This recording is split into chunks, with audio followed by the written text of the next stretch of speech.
The final peak we're going to go over is when the enemy is above you. The peak I have set up here is a bit complicated. You want to be on a ramp, have a floor above you, edit the back tile of the floor, and place another ramp above you. Then you can jump through the tile while you take a shot, and it's one of the most protected peaks in the game. It's called the Martaz peak. There are, of course, other ways to set up peaks from below. For example, you can try ramping up towards the enemy, placing a wall, and edit a window in the wall, and then it's just like a normal window peak.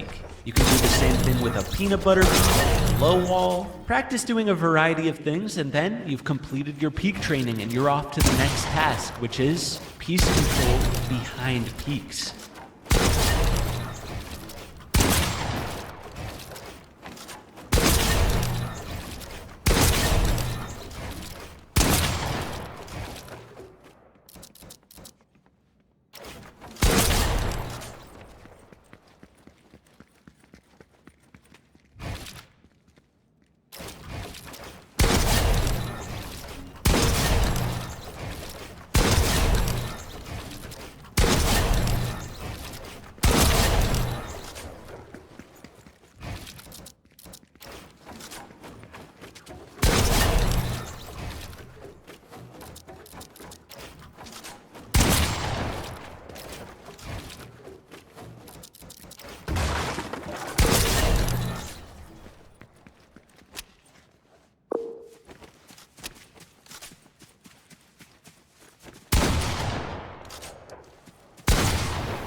Anytime an enemy is on a ramp, you always want to try to get a cone over top of them. So practice getting the cone over the enemy, placing the close wall, and then editing a window or a triangle edit and placing the back walls. Then set up a nice peak and reset your wall after taking the shot.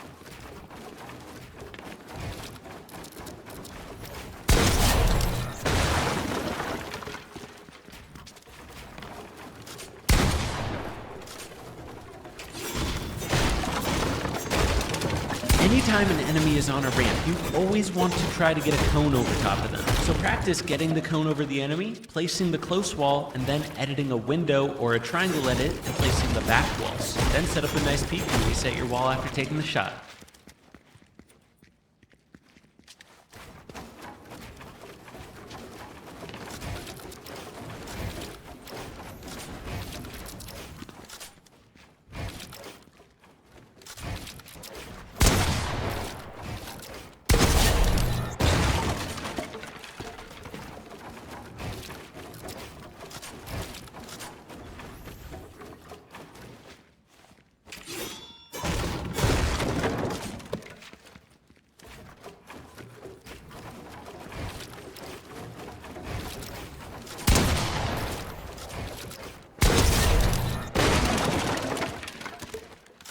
In this drill, you're going to be using the naturally built wall as a right-hand peak. So place a floor and cone over the enemy and stand to the left of the wall. That way the sentry can't see you. From there, you can place a cone in the enemy's box, walls around him, or a ramp in the enemy's box and walls around, and then